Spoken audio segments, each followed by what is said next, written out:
Haleluya. Usahamba edesert, usadluliswa nje edesert, uvivinywa ukuthi ngabe uyamthanda ngempela noJesu, ngabe utholelwe ngempela nevangeli, noma uthole ivangeli ukuthi thatha, receive your car, receive your blessings, receive your marriage, receive your house, receive your money, receive your job, receive your business. Uma uthola ivangeli elinjalo vele uzojika masungena edesert. Yebo.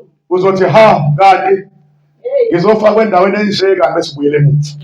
Kodwa mawuthole ivangeli, haleluya, mawuthole ivangeli, mawuthole ivangeli elithi ngifuna liqala umbuso kaNkulunkulu nokulunga kwakhe, khona konke lokho kuye kokwanezela kini sengadlalwa.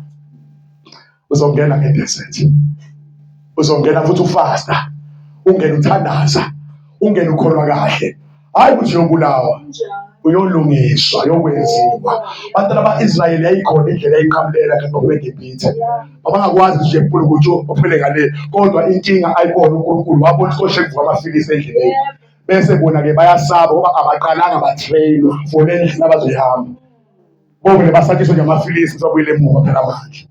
Waphoqa uNkulunkulu akabagudlise emahlathini, abadabulise ulwandle, bagudle indawo ngendawo for 40 years, bephekwa, bemhlubuka abashaye. Haleluya. Bekhomplena bakhumbule ukhukhumba baseGibhithe no-anyanisi.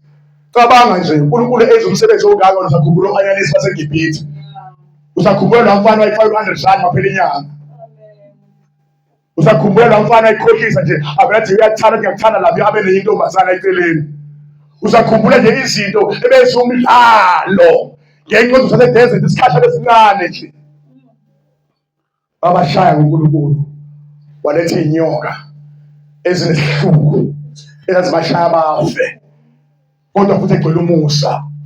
Wathi Moses akha inyoka yethusi iphakamise into ebhekayo asinde egameni lenkosi uJesu. Phakanyisiwe uJesu ke bazalwane, egameni likaJesu Kristu. Ngiyacela ke manje sesiya ezwini, ngiyafunda iBhayibheli egama likaJesu Kristu, bengisamphakamisa nje uJehova uNkulunkulu wethu. Siyafunda ke bazalwane manje ngegama lenkosi yethu uJesu Kristu waseNazaretha. Kwaba seRoma chapter number 12 verse number 1 and 2.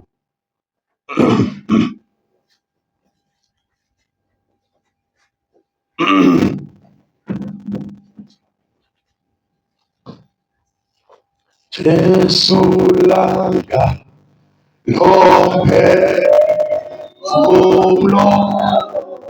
akunyama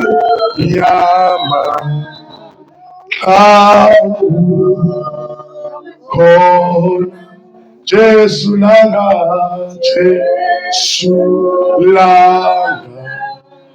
lomphefumulo akunyama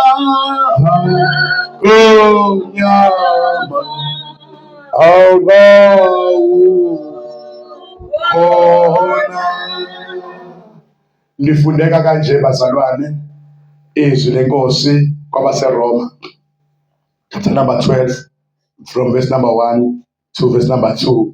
Isihloko sakhona sithi ukuhamba okungcwele. Ngakho ngiyanincenga bazalwane ngobubele bukaNkulunkulu ukuba ninikele imizimba yenu ibe ngumnikelo ophilileyo, ongcwele, othandeka uNkulunkulu, kube ngukukhonza kwenu kokuqonda. Verse number 2. Ningalingisi lelizwe, kodwa niguqulwe isimo ngokwenziwa ibe ntsha ingqondo yenu, ukuba nibe nokuhlolisisa okuyintando kaNkulunkulu, okuhle nokuthandekayo nokupheleleyo, egameni lenkosi yethu Jesu. Baba wethu ongcwele, siyabonga Nkosi yamakhosi izwi lakho. Nkosi yethu enamandla, phinde ukhulume ngalo Baba. Liyaphila izwi lakho Nkosi Jesu. Lingukuphila, liyisinkwa semihla ngemihla. Onalo izwi lakho angenqothwe lutho.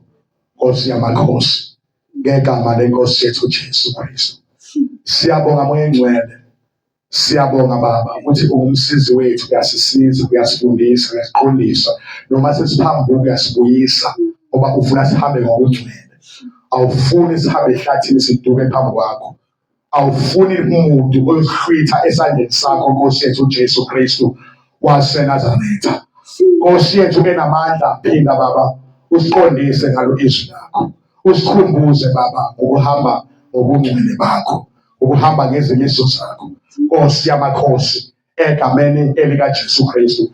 Siyakubonga Baba wethu, siyakuthanda Jesu, wena wasithanda kuqala sibabe sikude nawe, wasilanda wasisondeza kuwe Nkosi yamakhosi, wasibonisa ubuhle bakho, wasizwisa ubumnandi basezulwini semhlabeni. Siyabonga Moya Ngcwele ukuthi Baba sithi semhlabeni sizwe izinto zasezulwini ezimnandi kangaka Nkosi yamakhosi besingazazi. Nkosi yethu ephakeme, siyabonga Baba wethu onamandla, ngegama lika Jesu. Luthando luyasithobisa, luthando osiphe lona Nkosi luyasimangalisha, ngegama lika Jesu Kristu waseNazaretha. Athi uMpostoli Paulo wabaseRoma chapter number 5 verse number 5 athi ithemba lijabhisi ngokuba uthando lukaNkulunkulu utheliwe enhliziyweni zethu ngoMoya Ongcwele simphiweyo. Nkosi yamakhosi, siyabonga Baba wethu onamandla, ngegama lika Jesu Kristu waseNazaretha. Phinde ukhulume Moya Ngcwele, phinde ukhulume Nkosi yamakhosi ngegama lika Jesu Kristu waseNazaretha. Thank you Lord Jesus. Amen. Amen. Egameni lenkosi uJesu. Bazalwane, nangu uNkulunkulu kulesikhathi encenga bazalwane. Uyancenga uNkulunkulu mina nawe. Uyasincenga namhlanje. Uthi ngakho ngiyanincenga bazalwane. Khuluma nebandla likaKristu elafela uKristu liyancenga namhlanje. Ngiyancenga bazalwane ngokuphelele kukaNkulunkulu ukuba ninikele imizimba yenu ibe ngumnikelo ophilileyo, ongcwele, othandeka kuNkulunkulu. Uma umuntu ngekhazi abapristi eyonikela ngesilwane, ubenikela ngesilwane esingenasici. Besibhekisisa isilwane ukuthi ayikho into engaba yisici ngoba esuke eyonikela kuJehova. Umnikelo oyiswa kuJehova kufanele ube ngcwele. Ingakho uNkulunkulu ekhuluma ngoMoses athi ngakho yibani ngcwele ngokuba mina uNkulunkulu ngingcwele, egameni lenkosi yethu Jesu Kristu. Thina ke bazalwane ke uNkulunkulu wasenzela umusa, wasinikelela yena ngomnikelo owavela kuye uNkulunkulu phakathi kwakho uqobo lwakhe, wawuhlephula kuye umzimba wakhe, wanikela ngawo emhlabeni ukuthi kuzoba umnikelo maqondana nezono zethu. Okwethu sekulula kakhulu bazalwane ukuthi umuntu akholwe asindiswe, mayesesindisiwe avume izono zakhe, avume izinto asuke azenzile. Igazi likaJesu awuthi ulifake endishini, igazi likaJesu ugeze ngalo, uthi uvume izono zakho likuhlambulula wena wonke, liyakuhlanza ube ngcwele, liyakuhlanza ube ngcwele bazalwane. Likhona igazi likaJesu bazalwane elihlanza umuntu.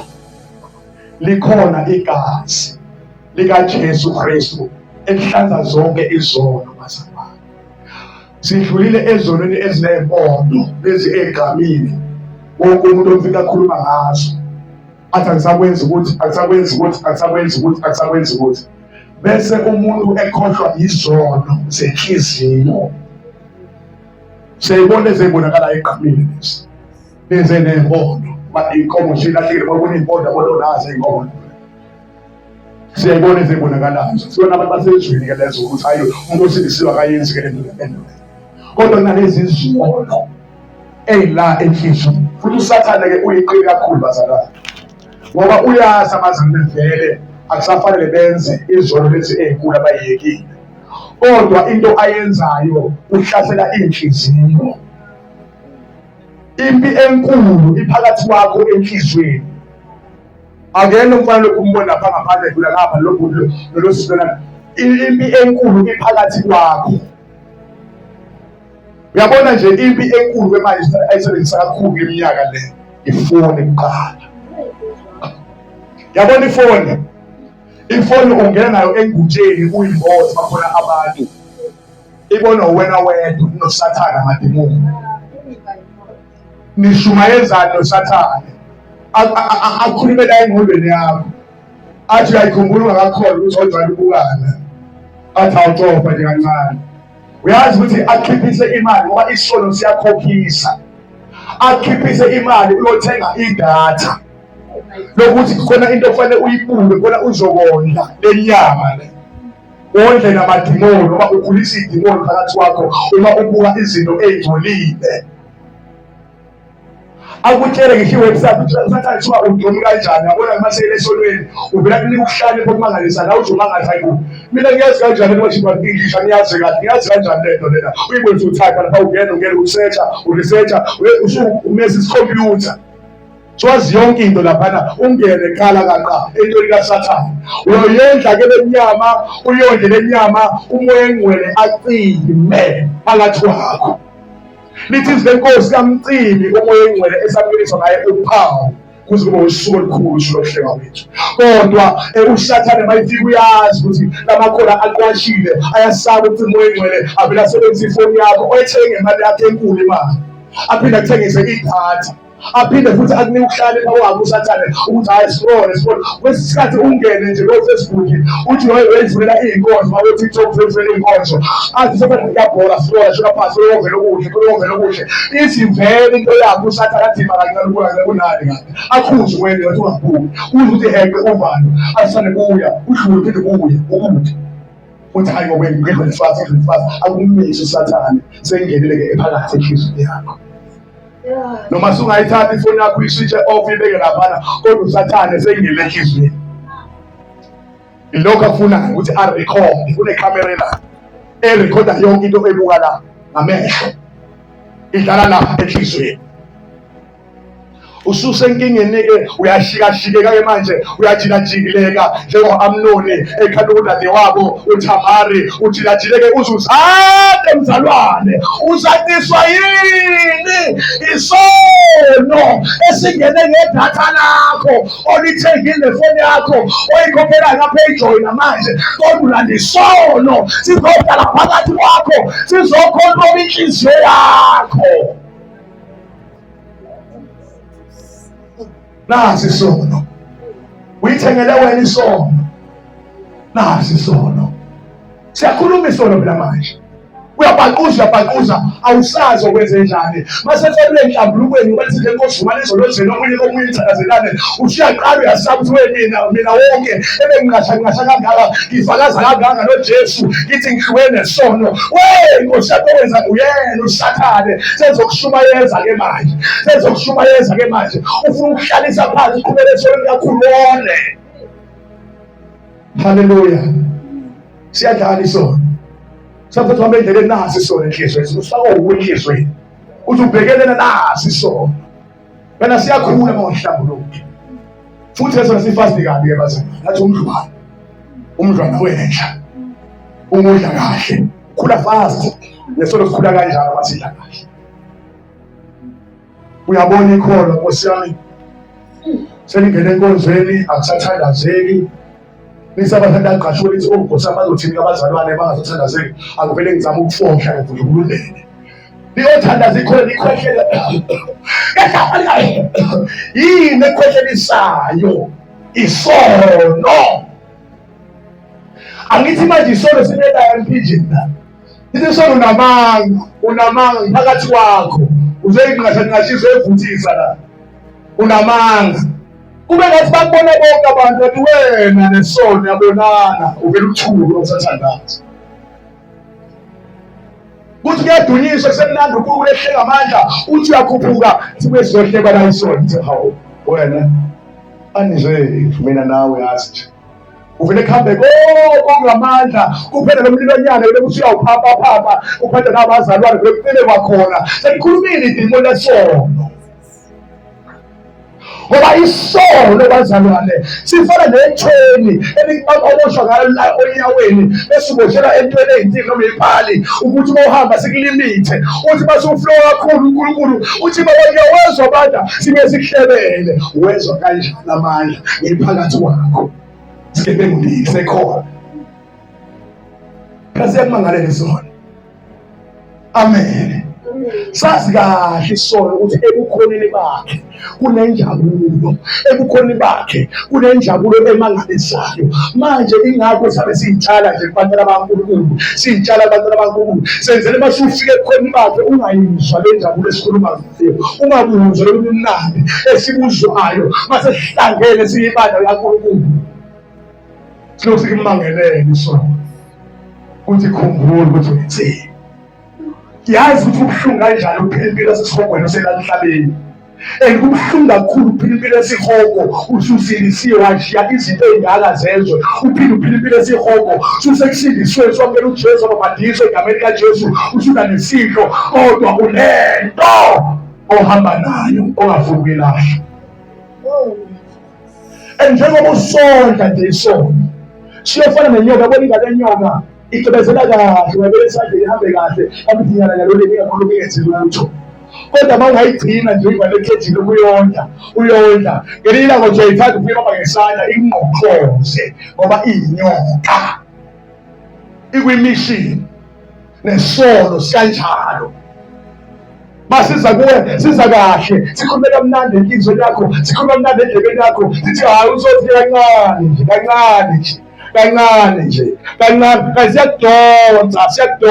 siyakudonsa uze ubone umzalwane enza izinto ey'nkulu ey'mangalisayo kanti kade waqala edliwa isono enhlizweni yakhe. Futhi isono bazalwane sisengapha ngabe sikubona ukuthi wena-ke uyazi ukuthi uma usunesono kufanele uyihlambulule. Siye senzeka ubuqili isono sithi lalela kahle thina siyokukhombisa abantu abazoba isolution kuwena. Hamba uye kubani abona ubani, hamba uye kuyena.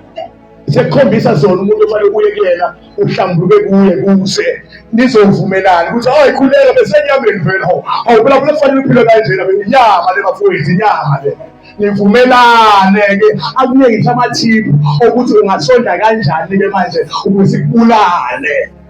Lalela indaba ka-Amnoni. U-Amnoni waya kumngani wakhe, akazange ayibapristi ayovuma polisono sakhe, kodwa waya kubangani bakhe laba azikade ababuthakathaka njengaye. Wafika kumngani wakhe othi phela ayikhuleka wena kumele uyigulise. Hawu uthile kangaka nje kanti into encane kangaka nezakisayo. Hawu Amnoni phela uyigulise wena uyivale endlini yakho, mayifika ubaba uDavide ezokubona umthetho ngiyagula ngifuna udadewethu uThamara azongenzela amacebele engwane ukuze ngiwamukele esandleni sakhe. Unikwa amathiphu manje-ke umngani wakhe okhohlelwa idimoni basentweni eyodwa naye. Wenze njalo u-Amnoni. Uma yenze njalo u-Amnoni afike uThamara wabo amenzele wamama. Mangabe isono sithole esifunayo sivele senze sibuise ngawe sikwenza ube sinenkeneke kuzenyanyiswa wena. Isono ke leso sikwenza noma ugqoke kahle uyintombi yakweni uyicuphe kahle uyintiza yakwenu, kodwa masesayithola into esiyifunayo uvele ibone uhamba ngcono uhambase ungagqokile ngoba isono siyagumula sikhambisase. Kodwa namhlanje siyancenga bazalwane ukuba sinikele imizimba yethu ngoba yiyo le mizimba le eyonayo esonisayo. Phezu kwakho konke kunempi phakathi kwethu. Kusho njalo ngosebona baseGalatia uthi kunempi phakathi kwakho umuntu phakathi kwakho. Impi ekhona impi yenyama yakho nomoya. Phakathi kwakho kuyalima. Umoya ufuna kwasezulwini, ufuna umthandazo, ufuna ama-fasting, ufuna ukudla izwi, ufuna uNkulunkulu ukudumisa uNkulunkulu ngaso isikhathi. Inyama ifuna izinto zala emhlabeni. Inyama inqeni nje uyayivumela endleleni. Webazalwane wona ungenzanga lutho, ibonise ukubuka nje, hamba ubuka nje, ikuvula amehlo buka ubuhle emhlabeni, buka ikubonise, ikuthatha inyama ikubonise lonke ubuhle webukhazikhazi bezwe, siyibonisile. Manje thina sikhonza inkosi eyanqoba ngisho yona imisebenzi yenyama, inkosi uJesu.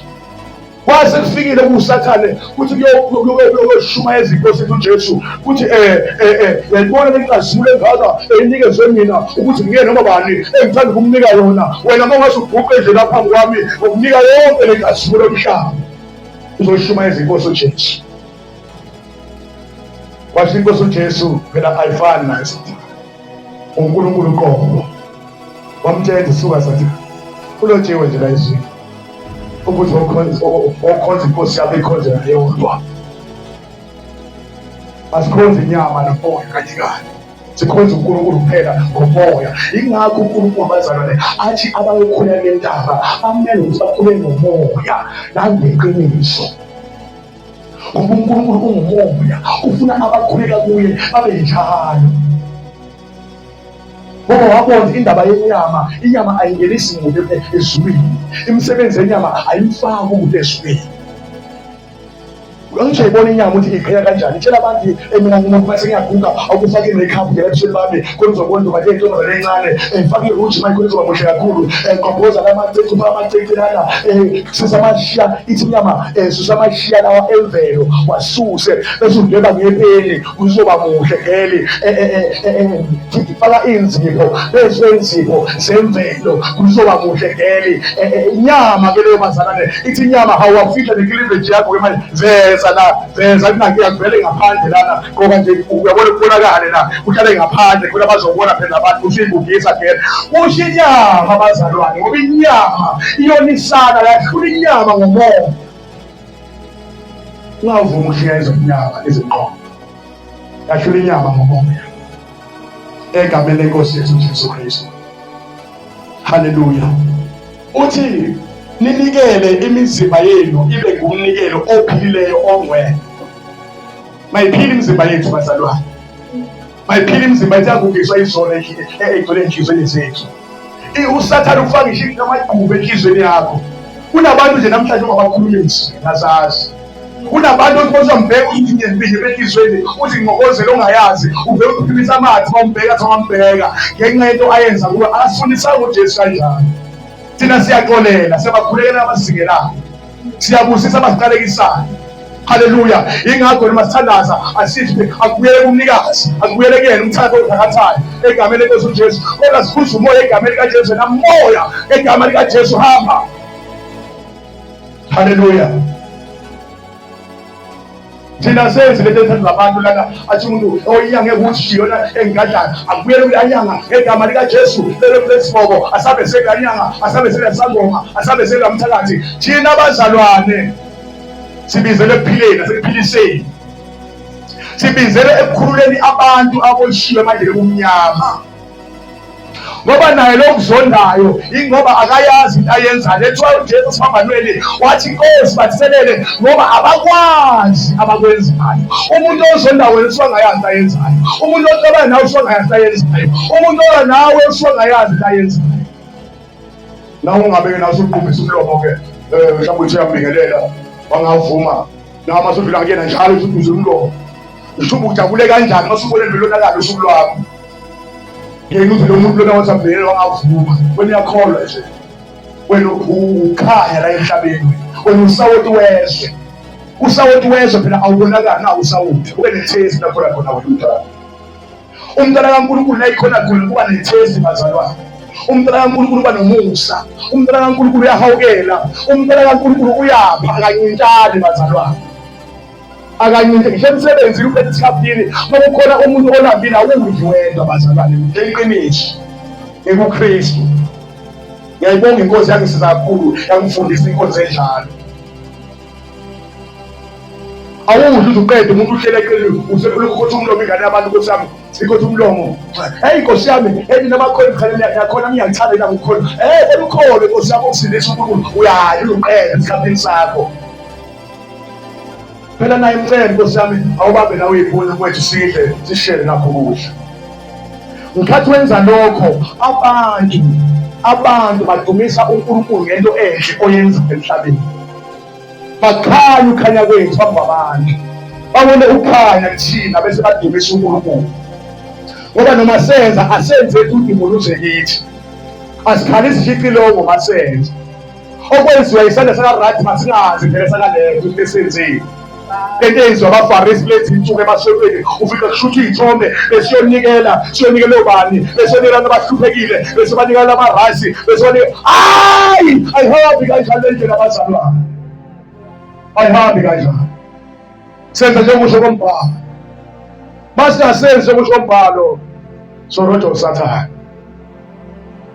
Asihambe nesishutha yonke into nje. Hayi imani ngoba ngizolipha manje ukudla nayidlosa yenu. Imani ngalana-ke ngimshuthe. Thwebuliyani uyashutha uyofaka Facebook ukuthi mina lapho nginikela abantu abanje behluphekile ngibanike nakho ukudla umndeni kaSibanibani.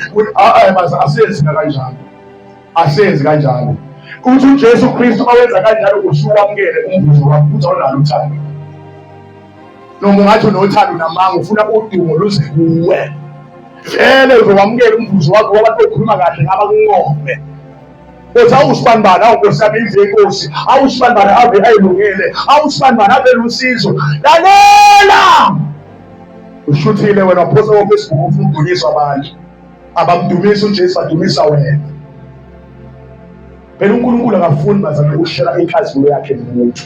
Yena uNkulunkulu. Ingakho ethi basesebenzisile bese futhi wena bekade kusebenzisa ukuyelekele lokhu ukuthi baba ngibuyisela kuwe inkazimulo yonke mina angilutho angenza ngalutho yinto nje ehawukelwe kuwe baba impongolo yakho oyisebenzisile baba thatha nanti udumo nenkazimulo lesibongo amadoda ayolevela nochoko ahlala noJesu Kristu owalapho kunawo ahamba ngabuya awuthenga umdumisa uJesu kodwa yonke indoda yezizwe yabuya yamnikeza udumo wakhathazeka uJesu bayawuthela amadoda. Lento eyenzeka namhlanje uJesu wenza imisebenzi emikhulu yamandla, abantu abafuna ukumbonga, babongana bodwa. Uthi uJesu Kristu nina sizwe sibi nidumisana nodwa.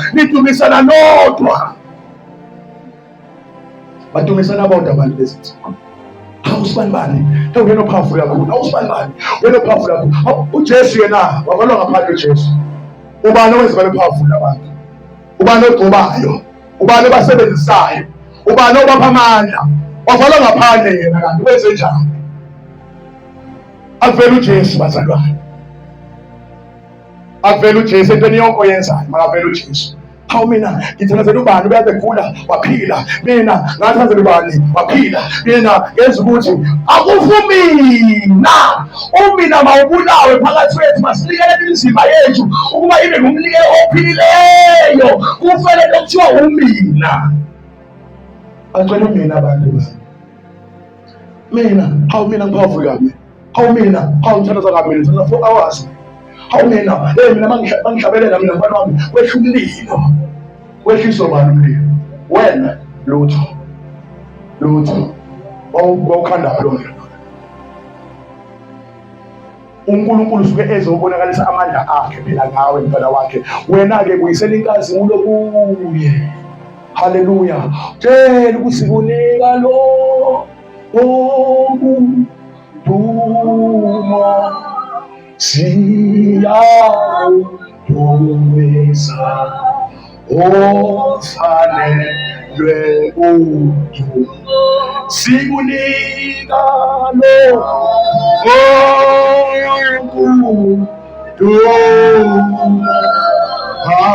siyawudumisa ofanelwe udumo. Lumfanele udumo, simnika lonke udumo bazalwane egameni lenkosi yethu Jesu Kristu. Haleluya. Masinikelele imizimba yethu bazalwane. Uvesi namba 2 manje uyasikhuthaza ukuthi singalingisi lelizwe. Kuyenzeka ke bazalwane ukuthi sokholiwe kodwa ulingise lelizwe. Ulingisa kanjani lelizwe bazalwane? Kunabazalwane abanolimi olungasukiwe bazalwane. Abazalwane abanolimi olubabayo, abavele nje bakhulume nje amagama abantu isinobe kanjani. Uneke nje igama lomuntu, uthi ume ngegama lomuntu ungashona ngeshilanga masume ngalo. Yazi umkhaze uzomqhele uthe zonke impilo ulingisa lelizwe. Amen. Ulingisa izwe. Ulingisa izwe. Kunohlobo labazali bakwazi ukugivana abazalwane. olwaziwayo ukuthi yabona owakuthina noma wathi linganakhe abazokugiva umakababa abazokugiva uzoshangalazi phezu kwakho ukulingisa lelizwe. Asilingise uJesu. uJesu akakaze hamba badiva kanti bamshaya bemthwesa umqhele bemshaya kabuhlungu bembhingule emhlana akakaze lokho enkwinzi elokhu ebatshela ukuthi nina nje bafana bezobona kahle nina nje nokuthi akakaze uJesu bazalwane. Yazithoba inkosi yamakhosi. Umuntu-ke mayisenikele lenyama yakhe lomzimba wakhe uba njalo bazalwane. uNkulunkulu uyifundisela yena ukuthobeka. Yazi uNkulunkulu ukufica ngempela uyidlavini bazalwane. Akufice uyidlavini ngempela ukuthi wazithi idlavini inafaka. Afike akuphume. Yabo bazomvumela nje kahle. Hayi angene konke amalungu omzimba wakhe. Mvumele umoya. Mvumele umoya angene konke amalungu omzimba wakho. Asebenze. Ayithoboze inhliziyo yakho. Ungamvumeli uSathane nje abuse phezu kwempilo yakho azenzela uma ngena phakathi kwakho. Ungamlingisho indawo uSathane akanikwe indawo uSathane. Yingakho phela sisusa zonke izinto zakhe emzimbeni yethu ngoba asifuni ukuhamba sinamakholi akhe. Yabona nje mina ngakhathazeka kabi ukuthimbiswa nginamathathuzi emzimbeni. Angizange ngithole ukuphumula. Wala noma sengihamba ngeke bafundise ukuthi beyihlambulula bathi hayi wadala ukuthi amathathu yoma masengibhithe akunankinga ungawaveza mawuthanda futhi akunankinga. Kodwa kumina angizange ngithole ukuphumula bazalwane. Ongamuthi bahlangene ney'ngcwethi kuyagezwa iy'ngcwethi zagezwa wafanele ngibe nendaba yami ngoba ngangiyifila ngathi ngiseyisoni ngenxa yamathathuzi emzimbeni wami. Bengakhululeki ngakho bazalwane. Ngoba manje umoya ongene emini umoya ophambana nezwe. Umoya ophambane namathathuzi. Wangiphoqa abazalwane ukuthi angifune nokufisa, angifune indawo yokhipha lo-inki. Yebo sekuselikhaya manje kodwa u-inki wona wagqotshozwa ngelesa machine wabhorwa wakhipha lo-inki ngayikhokha imali eshisayo ngayikhipha. Ngayicela uyikhipha ko-1.5 ngoba ngingayifuni lento esemzimbeni wami. Bazalwane siyalahlekelwa ngenxa kaKristu. Umbuso wezulu angeke sihlome kanjani bona akhona abayiqwalasele. Ezulwini indawo engendlela esimangaliso ungamane ulahlekelwe yikho konke emhlaba kunokuthi uluze umbuso wezulu. Bazalwane ungalahlekelwa abangani bakho ebenqoba wezitayela kunokuthi ulahlekelwe lowo mbuso. Ungalahlekelwa abazali bakho izintombi yakho noma yini ungalahlekelwa yonke into ezilongozo ngena lapha ekhaya. Haleluya. Haleluya bazalwane. Imizimba yethu lithi izwi lenkosi iyithembeni kaNkulunkulu iyanikelwa kuNkulunkulu kuba ibe umnikelo ophilileyo bazalwane. Umzimba wakho uyawunikela awunikele enganukweni nje kodwa unikela wonke kuNkulunkulu. Uthi thatha konke nginoJesu. Uyanikela yonke into. Yabo nje lento nje le mpahla othi mawuthegqoka iveza umkhewu la ngemuva lana uSathane uyakhuluma athi yabona ke manje uphethe kakhulu right ke manje hamba nale mpahla lena uSathane adukisa. Ulongcolisa abantu besilisa la ngaphandle. Haleluya. Phela lithi izwi lenkosi osebuke owesifazane wamkhanyuka usephingile naye phakathi kwakhe. Uyabona nje labantu abahamba abantu baweshipha uNkulunkulu befake into emfishane baveza abantu bethu ngaphandle beveza imizimba yabo ngaphandle bazalwane bangababulali uyothi befika ngalezwini omunye umuntu athi uNkulunkulu ababulali abangeni ezwini. Athi umuntu mina Nkosi angaze ngikhiphe isiso angaze ngenze lutho angaze ngibulale umuntu amkhombise amadoda noma besifazane abafa bebheke yena ehambe eveza umzimba. Bafela esonweni ngenxa yakhe baze benze isono ezinkulu ngenxa yokubuka yena ehlabelele esonweni. Bafe bephakathi enkonzweni abantu baze bayokwenza isono bayixoshwe phakathi enkonzweni. Ababulali abantu abanjalo. Ingakho uNkulunkulu nje angafuni ukuthi ubone umzimba womuntu ufuna ukhaza umzimba ufihle. Kodwa le mfihlakalo uSathane ufike wayisusa kubantu ngoba nangikwemvela abantu bakudala bebeyifihla imizimba yabo. Bebengayikhangisi nje ezweni.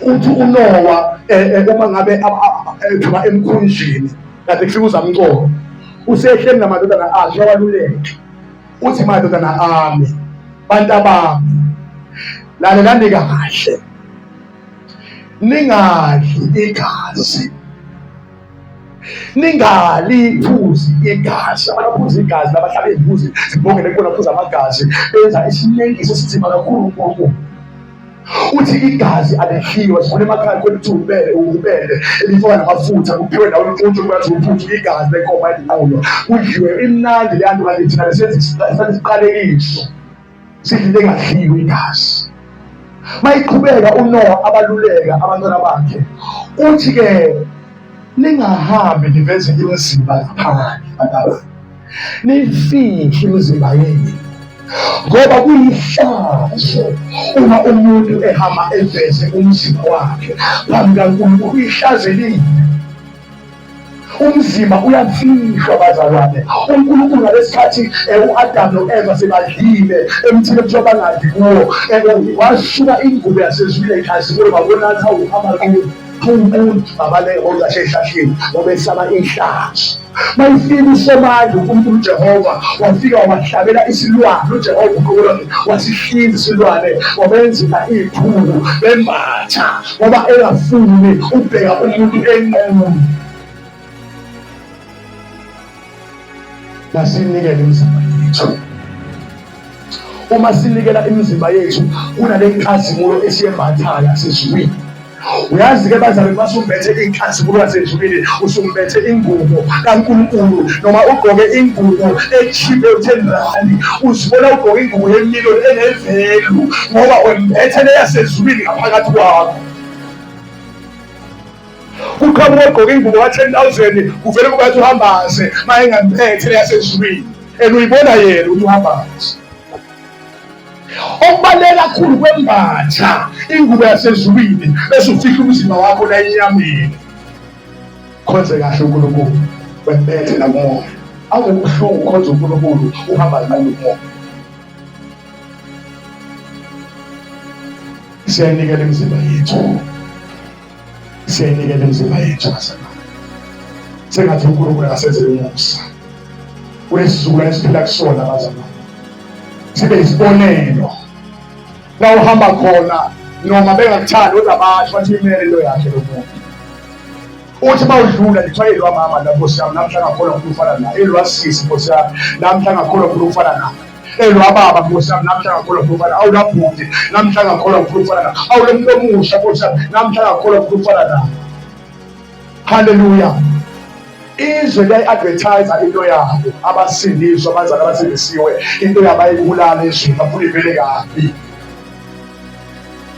bathi yangena manje emacaweni ngathi semaklabheni ugidwa one way hanjwa nqunu kuvezela imizimba lento uNkulunkulu angayifuni uthi ningalingisi lelizwe kodwa izingqondo zethu maziguqule bazalwane simo sengqondo yomzalwane siyaguqulwa uma nje abantu umzalwane nje oncintshanayo bazalwane kufunde namhlanje phana yabo nje abantu abasha abantu abasale esikoleni niyayezwa lesikole esikoleni uphethe ama-chips yezo nangu umngane eceleni akanawo ama-chips akanayo into angayisho ngibize mngane ngicela ucaphune na ama-chips ngicaphunele sina sikhule kanjalo sifutha kanjalo nje esikoleni uthi ngikhangeze phela omunye umngane ungadli wena umcaphunele naye adle nomunye adle nidle lokunishere naye ngokunjalo utshala into phezu kwakhe ukuthi naye bangabe ephethe izinto naye futhi uzakukhuthalele naye ukuthi acele ekhaya nkosami ngicela ngiphathele ama-chips nomngane wami ulingana namngane wami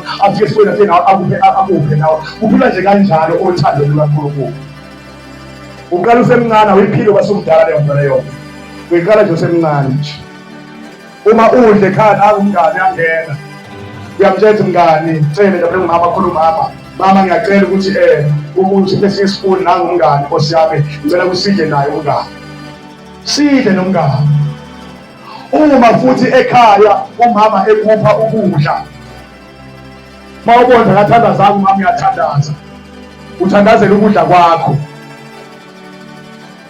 amen awusho God bless our food amen awusho kanjalo uyakholwa ngophe uNkulunkulu Uyakhuluma nokudla kwakho egameni likaJesu Kristu. Ngiyabonga Nkosi ukudla ongipha khona. Uhlanze ukuhlambulule ngegazi likaJesu. Amen. Udla ukudla kwakho. Amen. Siyakubusisa. Noma esikoleni umngane ekupha uswidi, awuveli uvula uswidi ufake umlweni udle. Udlike namadimoni. Uyibona ushaya ikhanda. Uyibona ukhuleka esikoleni, ubigaza amakhala. Kanti umngane lo senzela umbuso omnyama. Uthunyiwe udestroy impilo yakho. Mawamukela into kumngane. Usise egameni likaJesu. Ungasabi ngegama likaJesu. Kunabantu abazenyeza ngegama likaJesu. Abanye basebenzisa amabhayibheli phambi kwabantu. Mfethu umuntu athi inkosi yami nawo plastic inkosi yami ngifuna ufake iBhayibheli ngoba yazenyeza. Awu Nkosi yami. Ungazenyeza ngento enkulu kangako. Niyeza bangani. Niyeza ngithi egameni likaJesu. uJesu Kristu inkosi. uJesu Kristu inkosi. uJesu Kristu inkosi. Amen. Ningalingisi lelizwe.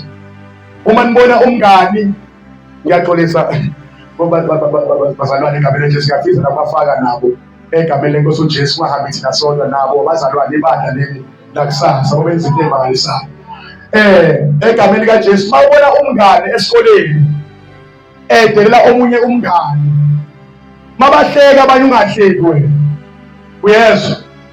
Ungahleki into engahlekisi ngoba uNkulunkulu ocabana naye wena. Ukuthi uhleka umngane abanye bamhleka esikoleni naye ngaze ahamba ayibulale ngenxa nawe uhlekile. Ayibone ingekho indaba yakho ungasiqedi isithunzi somntwana. Niyezwa? Nibathanda abanye abangane. Mabona umngane ekhala sondela kuye umshushuzele uthi abe kwenzakaleni mngani, yini enzakele Nkosi yami, uthi kuzolunga uNkulunkulu uzokulungisa mngani. Mawubona isimo sakhe ukuthandaza uthandaze nomngane umtshela ingane into emphansi ithandazele igama likaJesu ngoba ngathi niyahlala esibhedlela kodwa nosidi isikole senu nosidi embusweni omnyama esikole.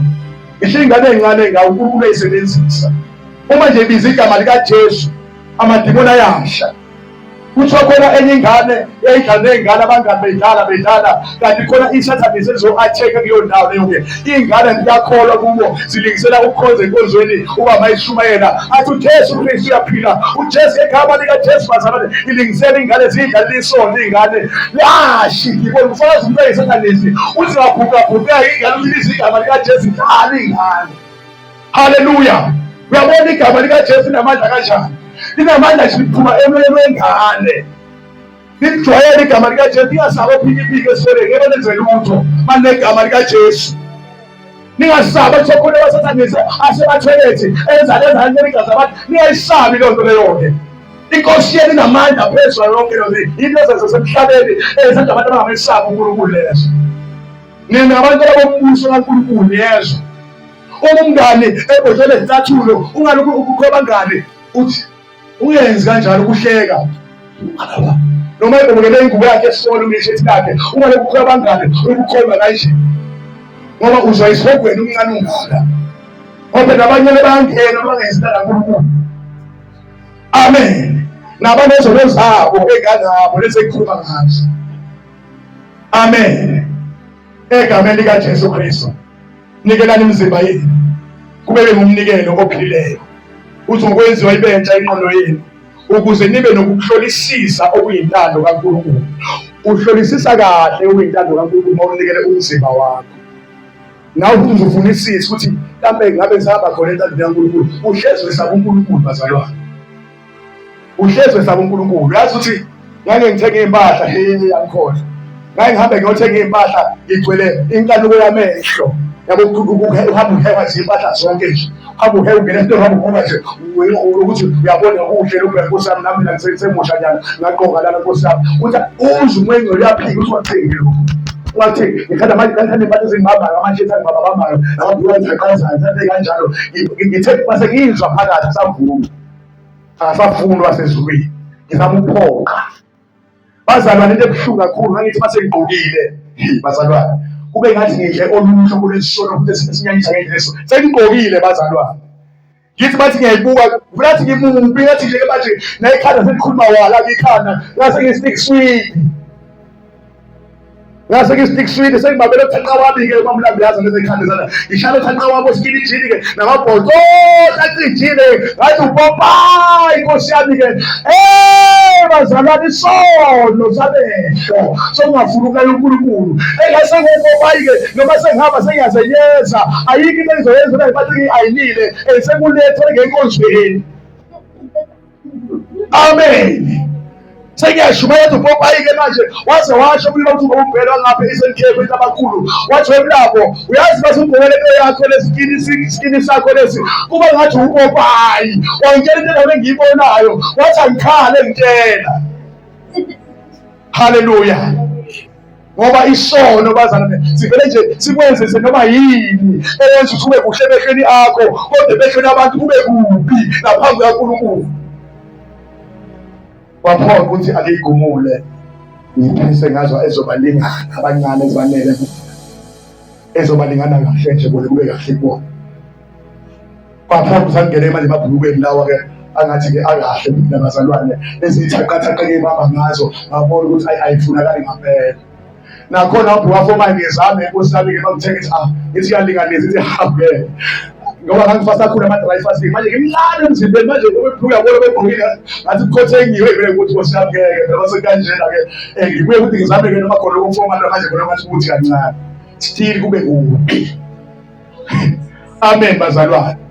Ngeke umfana sekhaya waphenduka eshayiswe mina mangifika kuyena ngimfika ushayela ugqoke kahle afika ngitshela ukuthi bawuyinceku usindisi efuthi umuntu washeza yini efuthi eshumayeza mina engithethe bawuyinceku esindisiwe awugqoka amabhontsonto awugqoka esikilithini bawuyinceku esindiswe kahle yini ezigqoka esikilithini usindisiwe obani ofuna bakubone wasenza ithabu bazalwane ngizame khona ngoba ngethi ngiyalwa ngicasuthi ngishayeza umuntu yamshumayezayo kusho ukuthi ungihlalele avule iBhayibheli athi iBhayibheli lobile ukuthi asinawo thina umthetho onje ebandleni kaNkulunkulu eshayile eshikiza bazalwane lapho ngisebandleni okungathwala kuyona athi lalela yekhemu ekhanda kuyathwalwa ebandleni kulona fanele kuthwale ekhanda abesifazane nalo iBhayibheli angithanga amavesi bazalwane ingazi wenzeni ngiyakhava ibandla ayindidinye umfana omncane.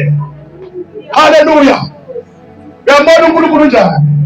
uNkulunkulu uyakwazi ukwenza ushumayeza umuntu ivangeli alamukele bese umuntu ethola iqiniso kahle eBhayibhelini. Ingakho ezinye indawo bangafuni abazali bafunda amaBhayibheli bafuna bawafundele ngoba bazi kahle ukuthi umzali bawafunda iBhayibheli ayifundela yena uzobona imfihlo ukuthi hawu kanti utata unamanga uphila impilo yamanga. Haleluya. Ayishaya ngevesi kodwa into engizoyenza wangene kula ngevesi yaze laphuka lamile evangeli ngizama ukuthi awanawo belungu baqhoma amabhuluku abesifazane futhi bashumayele kube mnandi bahlabele kube mnandi bashiya ivesi lona lakuphila lokho. Laba belungu bayenza ukuthi bashiya ivesi abelungu hayi indaba belungu indaba engevesi ukuthi uNkulunkulu uthi. Amen bazalwane. uNkulunkulu uthi egameni likaJesu Kristu. Ngena ntombi masiphakamisa egameni lenkosi uJesu Kristu. So manje bazalwane-ke egameni likaJesu Kristu uNkulunkulu ufuna sihambe ngobungcwele, ufuna sihambe ngokumesaba, ufuna sihambe siphele kuye, ufuna sihambe sinekwe sikangikile kokwethu ukuqonda. Haleluya. Sesiyavala bazalwane Mateyu chapter number 5 verse number 8. Ngiyacela uzongivulela sheshe omunye angivulele uJoshua chapter number 7 verse number 19 verse 60 waqa egameni lenkosi yethu Jesu Kristu waseNazaretha. My God, siyabonga baba. Haleluya. Banothola bazalwane ngivulele uMateyu chapter number 5 verse number 8. Mateyu chapter 5 verse number 8. Babusisiwe abanenhliziyo ehlanzekileyo ngokuba bayobona uNkulunkulu. Babusisiwe abanenhliziyo ehlanzekileyo ngokuba bayakubona uNkulunkulu. Hambe uyolahla yonke into esenhlizweni yakho namhlanje ngegama likaJesu. Tshela into esenhlizweni yakho ukuthi wena pheke ngiko namhlanje. Yebo ufikile wangahlula kodwa namhlanje yalahla yonke lento esenhlizweni yakho mayishe inhliziyo yakho namhlanje. Haleluya. Ayihle inhliziyo. Bakhona abantu ungabaxoleli, ungakwazi baxolele namhlanje, abaxolela namhlanje. Hamba bebathula manje, xolela manje.